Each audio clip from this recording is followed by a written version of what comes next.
gran saludo para todos. Y que tengan un buen día o noche. Les habla, el Dr. Adelis Rodríguez. A continuación. Salud comunitaria y familiar. 4. Clase número 10. Tengan en cuenta, que en la parte inferior de este video, al darle clic en más información, se desplegará un panel donde estará todo el material complementario, clases escritas, laminario y más. También, al ingresar a mi canal, podrán entrar en lista de reproducción donde podrán encontrar todos los videos, agrupados por materia y año.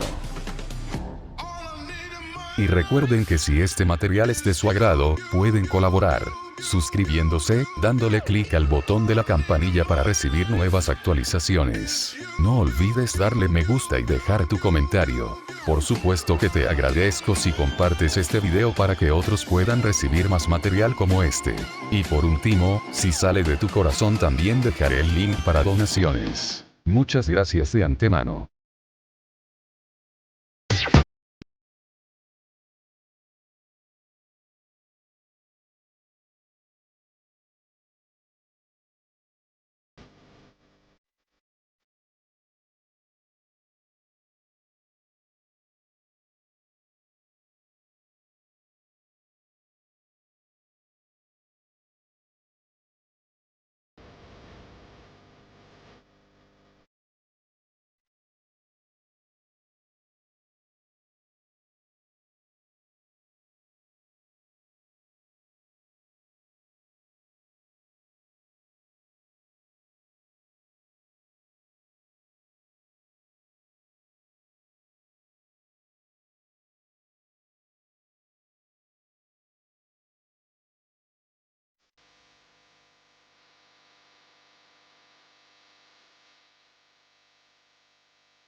Saludos a todos.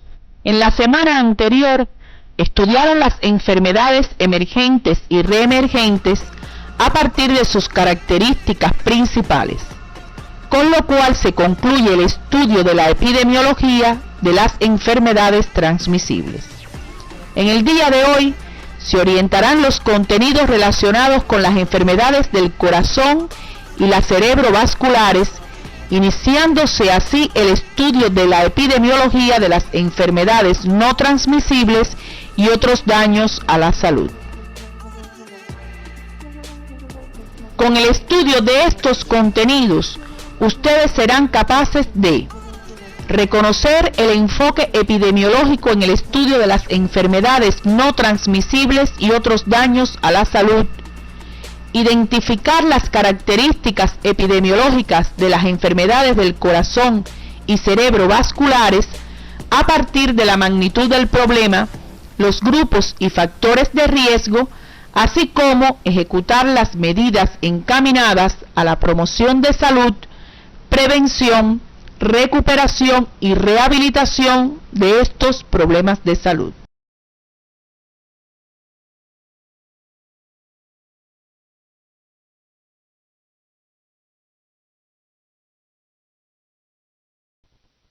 Como es conocido, existe una relación directa entre los cambios de las condiciones socioeconómicas de una población y la aparición de enfermedades. En la medida en que mejoran las condiciones sanitarias y disminuye el crecimiento de la población, las condiciones de salud cambian de forma tal que la incidencia de las enfermedades transmisibles y la mortalidad causada por ellas disminuye, en tanto que aumenta la proporción correspondiente a las enfermedades no transmisibles.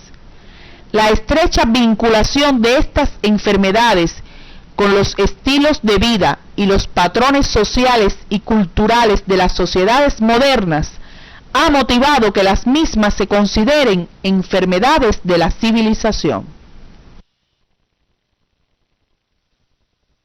Bajo el término enfermedades no transmisibles se incluyen aquellas que no son causadas por un agente infeccioso específico. Se caracterizan por una evolución lenta y de larga duración, por lo que necesitan atención médica periódica y de por vida. Tienen un origen poco conocido, multicausal. Se manifiestan en la clínica por sus complicaciones, su alta letalidad y altas tasas de discapacidad. Las enfermedades no transmisibles pueden presentarse en todas las edades de la vida, incluida la infancia, aunque su prevalencia mayor es en los adultos y ancianos. Es por ello que durante los años 40 se consideraron como enfermedades asociadas inevitablemente al envejecimiento.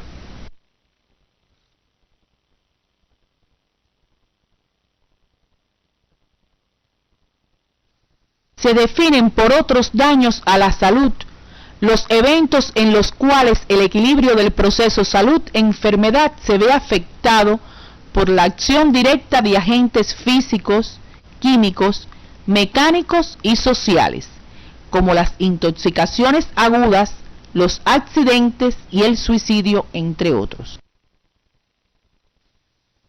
La gran expansión de las enfermedades no transmisibles tuvo lugar a partir del primer tercio del siglo XX con la llamada transición demográfica, la cual se caracterizó por disminución de las tasas de mortalidad, aumento de la esperanza de vida, disminución de la fertilidad, bajas tasas de natalidad, crecimiento natural muy bajo y modificación de la distribución de las edades en la población.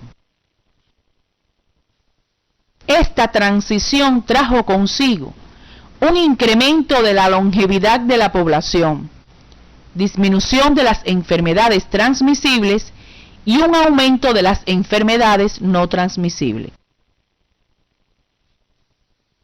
Más recientemente se usa el término de transición sanitaria por ser más abarcador, ya que incluye los cambios sociales, conductuales y la respuesta sanitaria a estos cambios.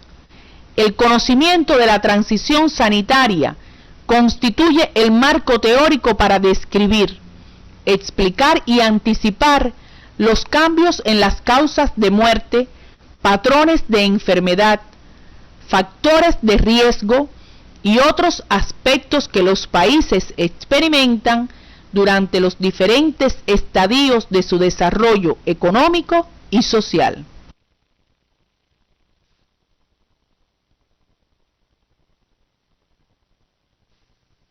Las enfermedades no transmisibles pueden dividirse en tres categorías. Aquellas que son causa frecuente de muerte, entre las cuales se encuentran las enfermedades del aparato circulatorio, las neoplasias malignas, la diabetes mellitus, la cirrosis y las hepatopatías crónicas, entre otras.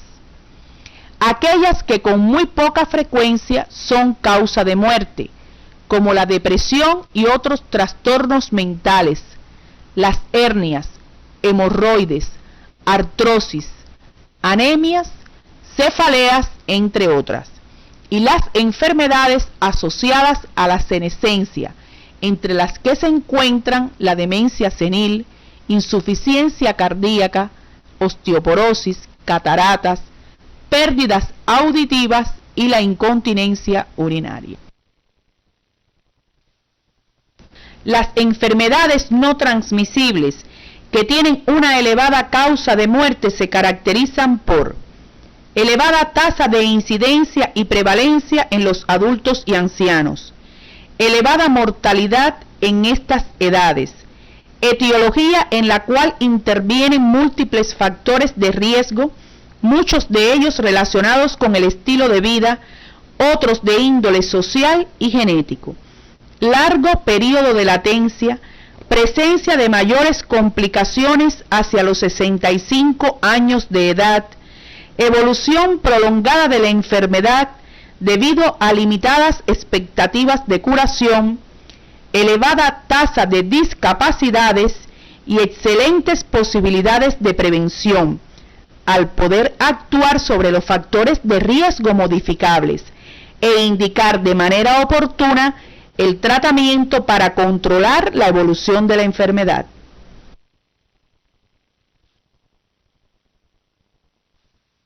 Por su parte, las enfermedades no transmisibles que con muy poca frecuencia son causa de muerte se caracterizan por incidencia y prevalencia en todas las edades. Algunas, como es el caso de las alergias, son más frecuentes en las edades medianas de la vida y otras, como las artrosis, en las edades avanzadas.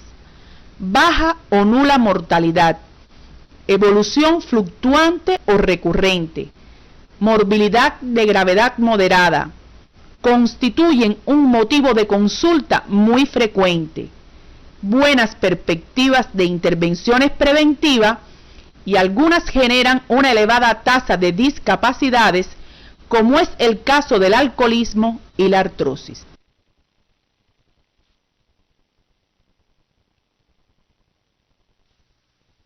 En el caso de las enfermedades asociadas a la senescencia, sus características fundamentales son elevada tasa de incidencia y prevalencia en los grupos de edad avanzada, elevada mortalidad de algunas enfermedades, como es el caso de la insuficiencia cardíaca, aumento de las tasas de discapacidad y dependencia, posibilidades preventivas en el caso de los factores de riesgo conocidos y muy limitadas soluciones terapéuticas.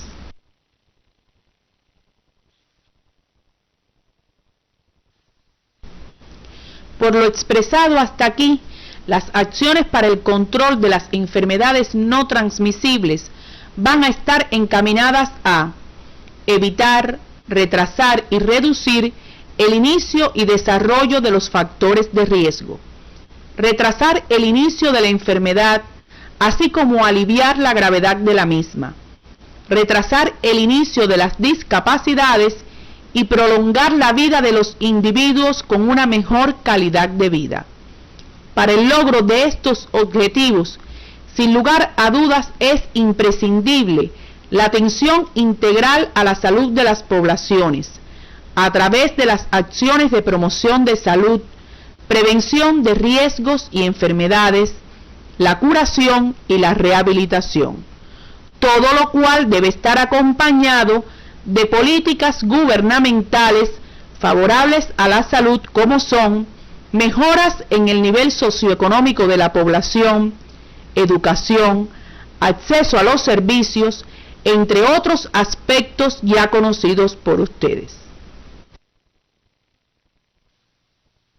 A continuación, pasaremos al estudio de la epidemiología de las enfermedades cardiovasculares, las cuales comprenden una gran variedad de condiciones que afectan al corazón y a los vasos sanguíneos, las que varían en su etiología, en sus manifestaciones clínicas y en su impacto sobre la salud.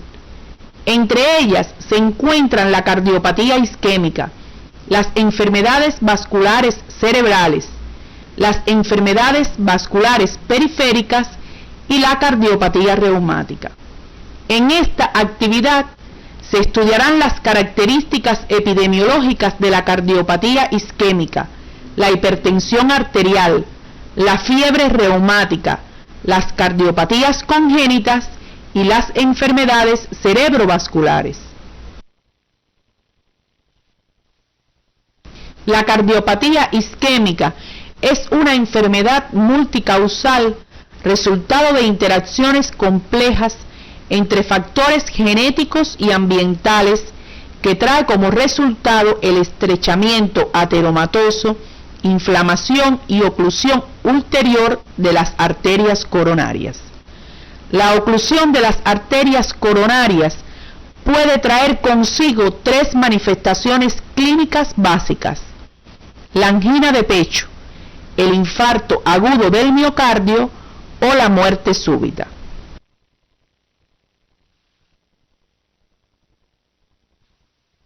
La cardiopatía isquémica constituye un problema de salud pública de primer orden a nivel mundial, debido a su elevada incidencia y mortalidad, carácter crónico, riesgo de nuevos episodios y complicaciones, la disminución de la calidad y la esperanza de vida y elevado costo económico.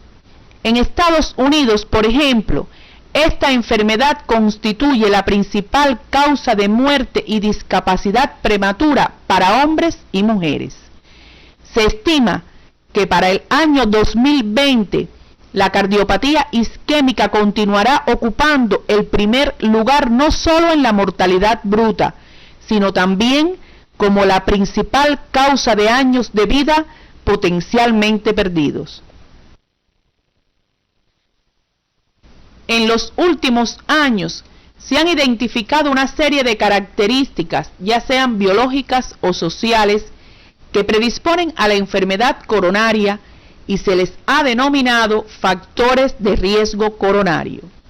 Estos factores de riesgo pueden dividirse en modificables y no modificables.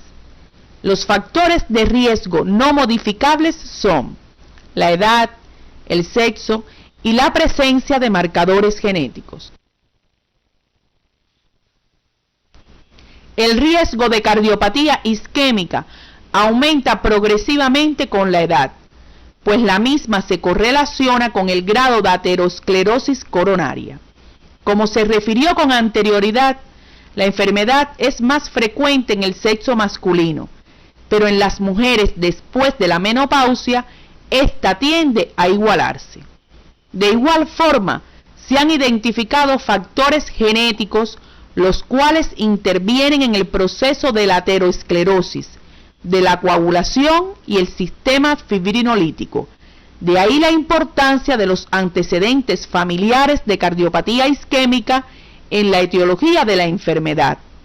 Su conocimiento permitirá en un futuro no muy lejano una identificación más precisa de los individuos de alto riesgo y la toma de decisiones clínicas especializadas. Por otra parte, los factores de riesgo modificables se pueden dividir en factores del comportamiento y factores fisiológicos. Entre los factores del comportamiento se encuentran el tabaquismo, el sedentarismo y los hábitos dietéticos inadecuados. Entre los factores de riesgo fisiológicos están la hipertensión arterial, la hipercolesterolemia, la obesidad, la diabetes mellitus, entre otras. Existen otros factores que también son considerados de riesgo, como son el consumo de anticonceptivos orales, el nivel socioeconómico y los factores psicosociales.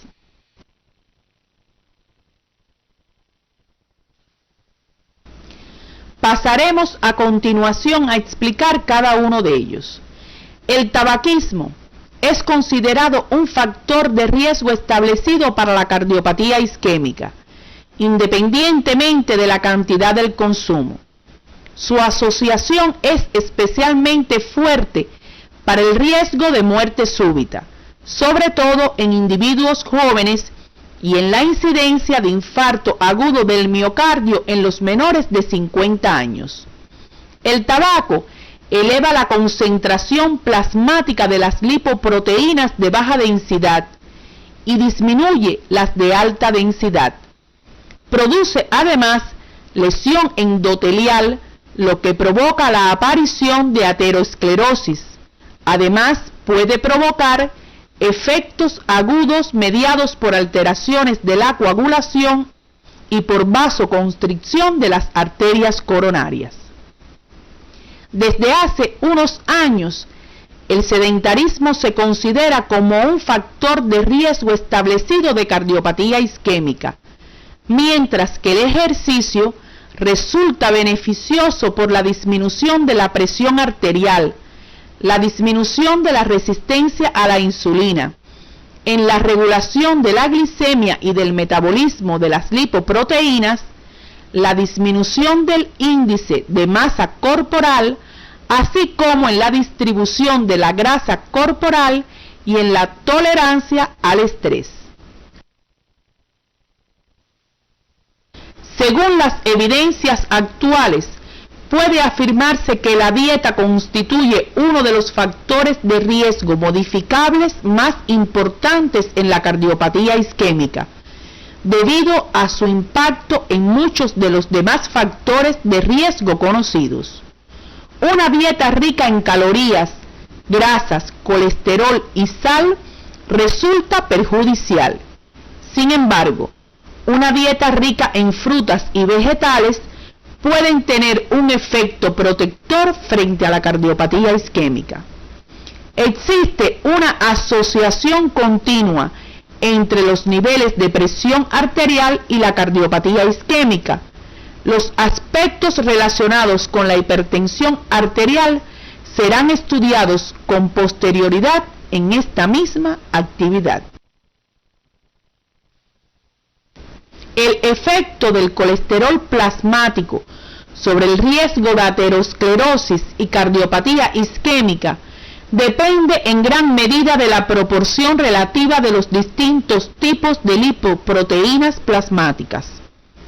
A mayor concentración de lipoproteínas de baja densidad, mayor riesgo coronario, mientras que el aumento de las lipoproteínas de alta densidad disminuye el riesgo. La diabetes mellitus es un potente factor de riesgo de cardiopatía isquémica, pues en esta enfermedad se produce un incremento de las lipoproteínas de baja densidad, aumenta el estrés oxidativo, se asocia además con hiperinsulinemia, hipertensión arterial, alteraciones de la coagulación y alteraciones plaquetarias, lo que aumenta el riesgo aterotrombótico. Es conocido el efecto de la obesidad como factor de riesgo establecido de la cardiopatía isquémica, lo que está mediado por los efectos del aumento de grasa corporal sobre otros factores de riesgo como las alteraciones en el metabolismo lipídico, regulación de la presión arterial, de la resistencia a la insulina y el riesgo de diabetes. La obesidad androide o central, estimada mediante el índice cintura-cadera, es un factor de riesgo de cardiopatía isquémica y está más asociada a la resistencia a la insulina, a la hipertensión arterial y a la hiperlipidemia que el índice de masa corporal. El consumo de anticonceptivos orales incrementa el riesgo de cardiopatía isquémica en las mujeres, sobre todo en las mayores de 35 años, fumadoras y con otros factores de riesgo concomitantes. El riesgo parece estar mediado por mecanismos trombogénicos y desaparece al cesar su consumo. Los países desarrollados poseen tasas de cardiopatía isquémica superiores a la de los países en vías de desarrollo, y sus mayores tasas de incidencia se observan entre las clases más desfavorecidas. El escaso apoyo social, el estrés, la ansiedad y la depresión son reconocidos como factores psicosociales que aumentan el riesgo de sufrir cardiopatía isquémica. A manera de resumen, podemos decir que entre los grupos de riesgo para la cardiopatía isquémica se reconocen las personas del sexo masculino, adultos mayores de 65 años, pacientes diabéticos, fumadores, obesos, hipertensos y sedentarios, entre otros. Tengan presente que por lo general los factores de riesgo nunca se presentan de forma aislada en un paciente, por lo que las acciones que se realicen deben tener en consideración estas condiciones.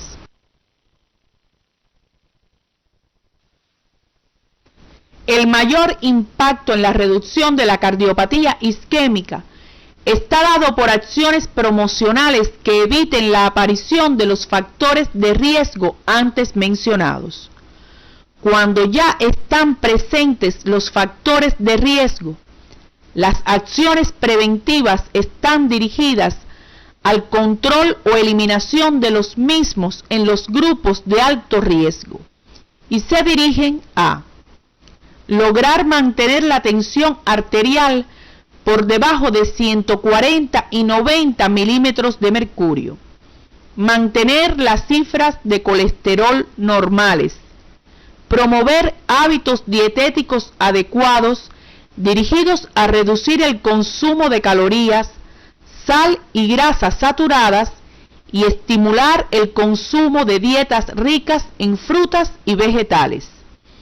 Eliminar o disminuir el tabaquismo. Incorporar a la población a las actividades físicas sistemáticas. Lograr alcanzar y mantener el peso ideal. Reducir la tensión emocional y en el caso de los pacientes con diabetes mellitus, mantener el control de la enfermedad. Por otra parte, las medidas dirigidas a la recuperación tienen como objetivo conservar la vida del paciente mediante el diagnóstico temprano y el tratamiento oportuno. Es importante para ello dispensarizar a todo paciente de forma tal que se garantice un adecuado control y seguimiento. Otras de las medidas importantes son las acciones de rehabilitación, las cuales están encaminadas a readquirir mediante tratamientos apropiados la actividad física, mental y social perdida por la enfermedad o por sus complicaciones y secuelas. Pasaremos ahora al estudio de la hipertensión arterial, considerada como el factor de riesgo cardiovascular modificable más prevalente en la edad adulta, y uno de los que motiva un mayor número de consultas y genera elevados costos sanitarios en la atención a los pacientes. Se define como hipertenso a todo adulto de 18 años y más de edad que refiere a padecer de hipertensión y consuma medicamentos antihipertensivos de forma regular, o que presente cifras de presión arterial sistólica mayor o igual a 140 milímetros de mercurio y o 90 milímetros de mercurio o más de presión arterial diastólica, en al menos 2 tomas sucesivas después de la primera ocasión en que se detecten valores de presión arterial mayores a 140 y 90 milímetros de mercurio.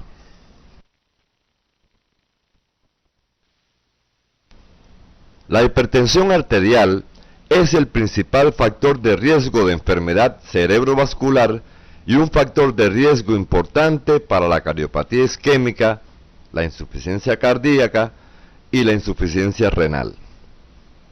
Estudios epidemiológicos han demostrado que en líneas generales las causas de muerte entre los hipertensos se distribuyen de la manera siguiente. El 50% fallecerán por enfermedad cardiovascular, fundamentalmente por cardiopatía isquémica. El 33% por enfermedad cerebrovascular, un 10 a un 15% por insuficiencia renal y del 2 al 7% por otras causas. Se ha comprobado, además, que una reducción mantenida de la presión arterial de 5 milímetros de mercurio se asocia a una disminución de la incidencia de enfermedad cerebrovascular y de episodios coronarios del 34 y del 21% respectivamente.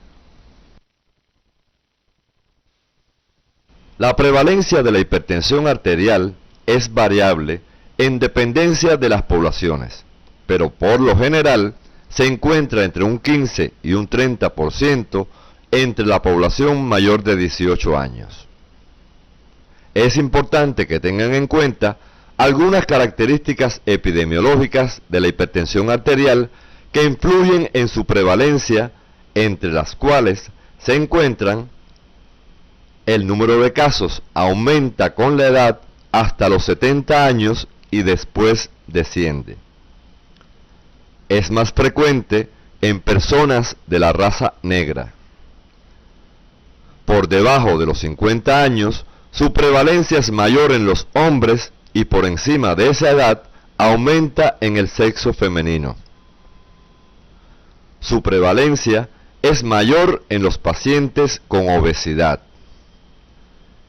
Y por último, en poblaciones en las que el consumo de sal y alcohol es elevado, aumenta la prevalencia.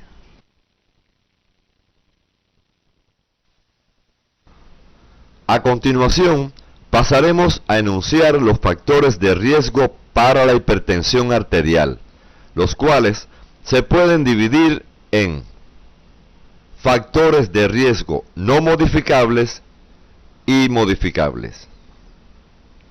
Los factores de riesgo no modificables son la edad, el sexo, la raza y los antecedentes patológicos familiares de enfermedad cardiovascular. Mientras que los factores modificables son la obesidad, el sedentarismo, la dislipidemia y el alto consumo de sal en la dieta. Se han descrito otros factores de riesgo como son el tabaquismo, el alcoholismo, el estrés, las deficiencias de magnesio y potasio, aunque si bien estos por sí solos no producen hipertensión, tienen un papel importante en asociación con otros factores de riesgo. Pasaremos ahora a estudiar cada uno de estos factores. Como se explicó anteriormente, la hipertensión aumenta con la edad y en las personas de edad avanzada predomina la hipertensión sistólica aislada. En relación con el sexo, se ha demostrado que la enfermedad es más frecuente por debajo de los 50 años en el sexo masculino. Por encima de esta edad, la prevalencia es ligeramente superior en el sexo femenino por la mayor incidencia de la enfermedad en las mujeres posmenopáusicas. La prevalencia es mayor en los individuos de la raza negra, los cuales desarrollan las formas más graves de la enfermedad y de peor pronóstico. Sin embargo, se ha señalado que los factores socioeconómicos también influyen en la mayor prevalencia en este grupo. Los factores hereditarios han sido considerados como importantes factores de riesgo en la génesis de la hipertensión arterial. Se han identificado varios genes responsables de algunas de las alteraciones que ocurren en el paciente hipertenso. Estos factores tienen mayor relevancia cuando están presentes en familiares de primer grado como padres y hermanos. Existe una relación directa y lineal entre el índice de masa corporal y la presión arterial, y es particularmente importante la obesidad central, la que con frecuencia se acompaña de resistencia a la insulina, hiperinsulinemia, intolerancia a la glucosa e hipertensión arterial, lo que se conoce como síndrome metabólico. Se considera que el mecanismo inductor de hipertensión en la obesidad se debe a un aumento de la volemia y del volumen sistólico. El sedentarismo incrementa el riesgo de padecer de hipertensión arterial y está muy asociado a la obesidad. Por otro lado, está demostrado que un incremento en la actividad física provoca una reducción de la presión sanguínea de 6 a 7 milímetros de mercurio, de ahí que sea una de las medidas no farmacológicas indicadas al paciente. Otro de los factores de riesgo es la dislipidemia, por la asociación con la aterosclerosis y sus complicaciones más frecuentes, la cardiopatía isquémica y las enfermedades cerebrovasculares. Por su parte, el elevado consumo de sal puede explicar hasta el 60% de los casos de hipertensión arterial esencial en el mundo. Varios estudios han demostrado que en poblaciones con una ingesta muy baja de sal registran una prevalencia de hipertensión arterial considerablemente baja.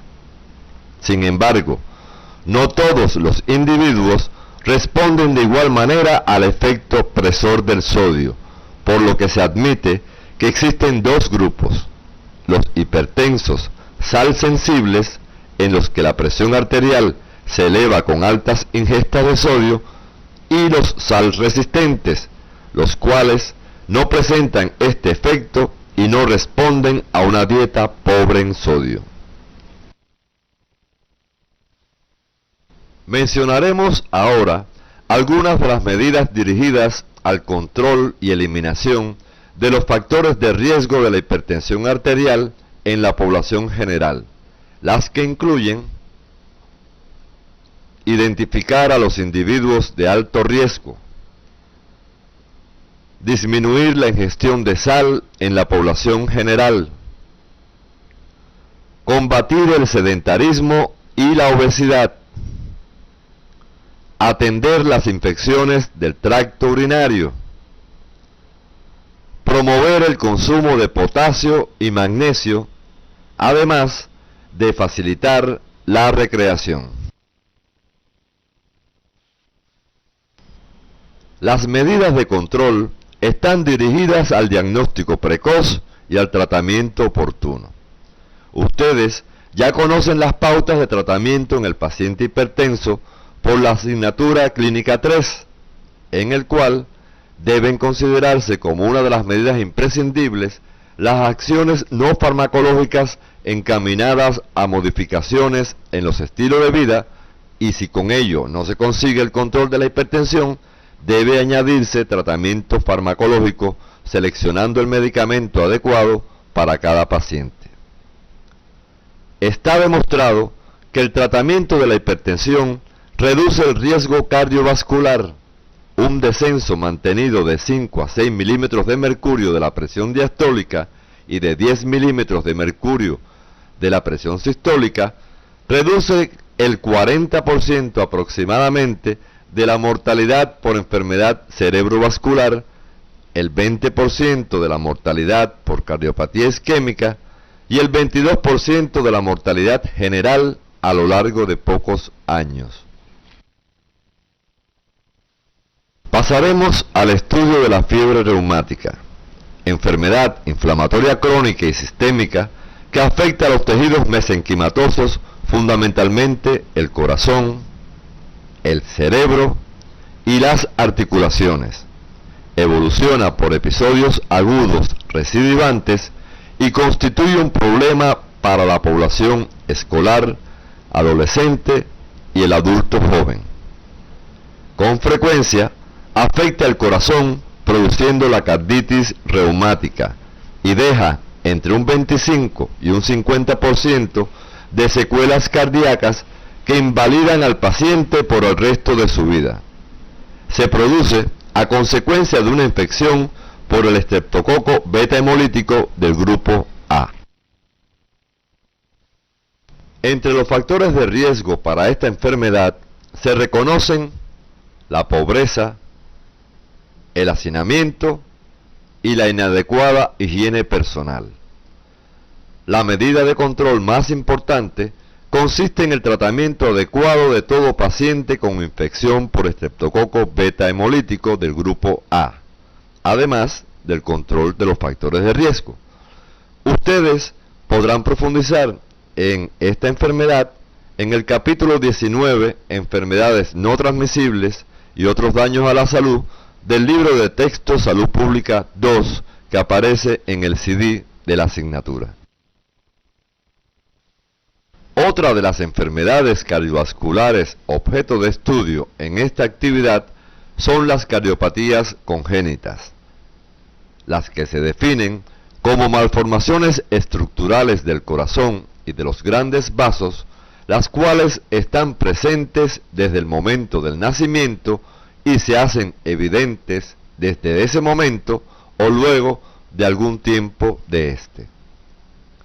La incidencia de las cardiopatías congénitas en la población general es de 8 por cada 1000 nacidos vivos. Las más complejas son causa de fallecimiento en los primeros años de vida. Sin embargo, hoy se estima que más del 85% de los niños nacidos vivos con cardiopatías congénitas alcanzan la edad adulta debido al desarrollo impetuoso de los medios de diagnóstico de la cardiología intervencionista y de la cirugía cardiovascular. Se reconocen como las cardiopatías congénitas más frecuentes la comunicación interventricular, la comunicación interauricular, la persistencia del conducto arterioso, la estenosis pulmonar, la coartación de la aorta, la tetralogía de Fallot, la transposición de los grandes vasos y la atresia tricuspidia. Entre los factores de riesgo relacionados con estas enfermedades se encuentran la infección materna con rubiola durante el primer trimestre del embarazo, la ingestión de fármacos teratogénicos durante el embarazo, especialmente en el primer trimestre, la ingestión de bebidas alcohólicas durante el embarazo, la exposición a radiaciones por rayos X y algunos factores genéticos, por ejemplo, alteraciones cromosómicas como el síndrome de Down. Las medidas encaminadas al control de estas enfermedades deben estar orientadas a la promoción de salud y prevención de riesgos a través de brindar una adecuada atención prenatal, evitar la exposición a sustancias teratogénicas durante el embarazo, especialmente durante el primer trimestre. En el caso del paciente diagnosticado, debe de imponerse tratamiento médico de forma temprana, con un seguimiento adecuado por parte del equipo de salud de forma multidisciplinaria que permita tomar las decisiones adecuadas en cada paciente. Por último, pasaremos a estudiar las enfermedades cerebrovasculares, las cuales constituyen un amplio grupo de enfermedades caracterizadas por la interrupción del flujo sanguíneo en el encéfalo. Desde el punto de vista epidemiológico, las de mayor importancia son las que tienen como sustrato patogénico la ateromatosis y la hipertensión arterial. A partir de este sustrato, la interrupción del flujo sanguíneo se produce por dos mecanismos: la oclusión del vaso, lo cual da lugar a la enfermedad cerebrovascular isquémica, y el otro, debido a la rotura acompañada de hemorragia, que produce la enfermedad cerebrovascular hemorrágica. En el caso de la interrupción del flujo sanguíneo por la oclusión del vaso, esta puede producirse de dos maneras: por un trombo formado en el propio lugar de la oclusión, en este caso la enfermedad es de tipo trombótica, y el otro mecanismo se debe a la oclusión del vaso por un trombo formado a distancia y transportado por los vasos arteriales hasta obstruir la circulación cerebral en un punto distal de menor calibre. En este caso, la etiología de la enfermedad es de tipo embólica. La oclusión de los vasos puede producirse en el terreno de las arterias intracraneales o extracraneales. En el caso de la etiología hemorrágica, el episodio hemorrágico puede ocurrir dentro del cerebro, en el espacio subaracnoideo y en el subdural. Estos mecanismos patológicos dan lugar a una serie de manifestaciones que determinan las formas clínicas de la enfermedad cerebrovascular, aspectos estos ya conocidos por ustedes en la asignatura Clínica 3, que pueden volver a revisar. La enfermedad cerebrovascular constituye la tercera causa de muerte en los países industrializados. Se estima que la incidencia total es de 200 casos por cada 100.000 habitantes al año, de los cuales el 75% serán casos nuevos y el resto recidivas. La mortalidad tras un primer ictus isquémico es del 5% durante el primer mes, del 16% durante el primer año y del 41% a los 5 años. Otra de las repercusiones importantes en estas enfermedades son las discapacidades subsecuentes. Se calcula que entre un 12 a un 18% de los supervivientes quedan afásicos, un 22% quedan imposibilitados para andar, un 48% permanecen con diferentes grados de hemiparesia y entre el 25 y 53% quedan con dependencia parcial o total de terceras personas. Estas enfermedades tienen también un elevado costo por los recursos necesarios para el sistema de salud y su atención en la fase aguda, además de los cuidados a largo plazo de los sobrevivientes con sus correspondientes implicaciones sociales. Por todo lo antes expresado, se puede deducir que la identificación y el tratamiento adecuado de los factores de riesgo cerebrovasculares son el punto clave para disminuir la incidencia y la mortalidad por ictus y con ello sus nefastas consecuencias humanas, familiares y sociales. Los factores de riesgo cerebrovasculares se pueden clasificar en no modificables y modificables. Entre los no modificables se encuentran la edad, el sexo y la raza, y entre los modificables están la hipertensión arterial, el tabaquismo, la diabetes mellitus, la dislipidemia, la obesidad, el alcoholismo, la hipercoagulabilidad y alteraciones hematológicas, el consumo de anticonceptivos orales, la estenosis carotidia asintomática y la fibrilación auricular, entre otros. A continuación, explicaremos algunos de ellos. La enfermedad es más frecuente por encima de los 55 años de edad. El sexo masculino es el más afectado. Sin embargo, las mujeres desarrollan las formas más incapacitantes y con mayor frecuencia mortal. Es más frecuente en las personas de la raza negra.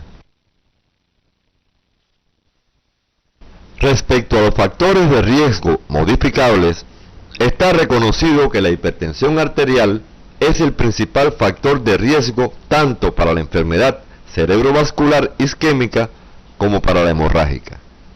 Se considera que cada aumento de 10 milímetros de mercurio incrementa en 2 el riesgo de enfermedad cerebrovascular.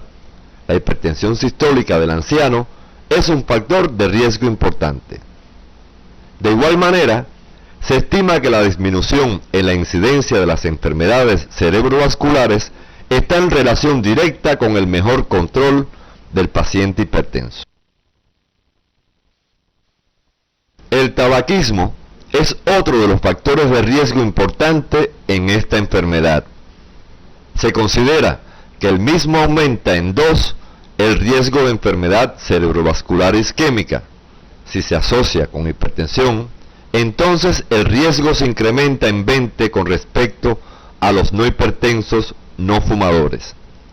La frecuencia del ictus en los fumadores decrece a los 2 años de dejar el tabaco y a los 5 años se iguala al de los no fumadores. La diabetes incrementa de 1,8 a 6 veces el riesgo de enfermedad cerebrovascular aterotrombótica y aumenta la gravedad y recurrencia del ictus. Los pacientes diabéticos son especialmente susceptibles a padecer aterosclerosis y presentan un incremento de los factores de riesgo vasculares como hipertensión, dislipidemia y obesidad. El alcoholismo es otro de los factores de riesgo tanto para la enfermedad cerebrovascular isquémica como para la hemorrágica, lo cual está relacionado con alteraciones que produce el alcohol en exceso sobre los factores de la coagulación y en alteraciones propiamente dichas sobre los vasos sanguíneos. Ustedes podrán profundizar en estos factores de riesgo en los libros de texto Fundamentos de Salud Pública 2, capítulo 19, y Atención Primaria, Conceptos, Organización y Práctica Clínica de Martín Zurro, que se encuentran en el CD de la asignatura.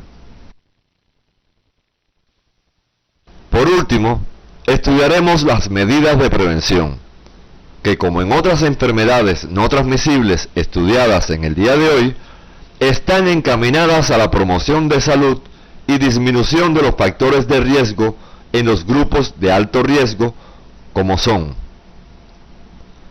pacientes con hipertensión arterial, en los cuales es imprescindible mantener un control adecuado; fumadores, en los que se debe estimular la deshabituación tabáquica, así como la realización de acciones promocionales que eviten la aparición del hábito en la población;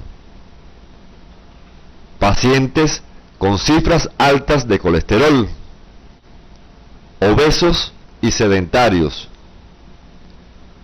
personas con hábitos dietéticos inadecuados y el consumo excesivo de bebidas alcohólicas. Por su parte, las medidas de recuperación están orientadas a efectuar el diagnóstico temprano y el tratamiento oportuno, que en ocasiones puede evitar la progresión de la enfermedad y sus secuelas. En estas enfermedades es importante la rehabilitación desde los primeros momentos para disminuir las secuelas de la misma, la que debe comenzar desde la fase aguda y continuar con la rehabilitación con base comunitaria y la participación activa de la familia, con lo que se intenta mejorar el validismo de estos pacientes y una mejor calidad de vida. A continuación, le proponemos la siguiente tarea docente.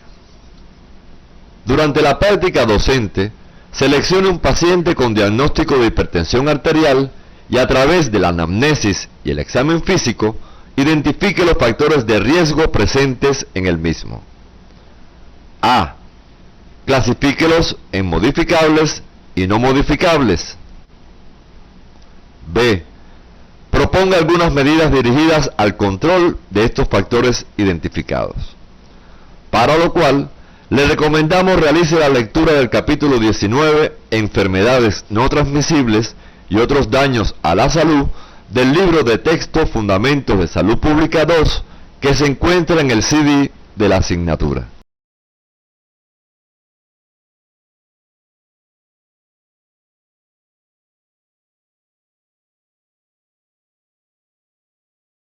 Al finalizar la actividad orientadora de hoy, podemos concluir que las enfermedades no transmisibles se caracterizan por una evolución lenta y de larga duración, por lo que requieren de una atención médica periódica y de por vida.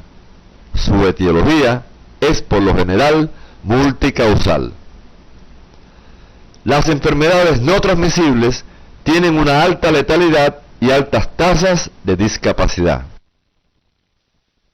Las enfermedades cardiovasculares y cerebrovasculares se encuentran entre las primeras causas de muerte y discapacidad en el mundo, por lo que las acciones fundamentales están dirigidas a la promoción de salud y a la prevención mediante el control de los factores de riesgo.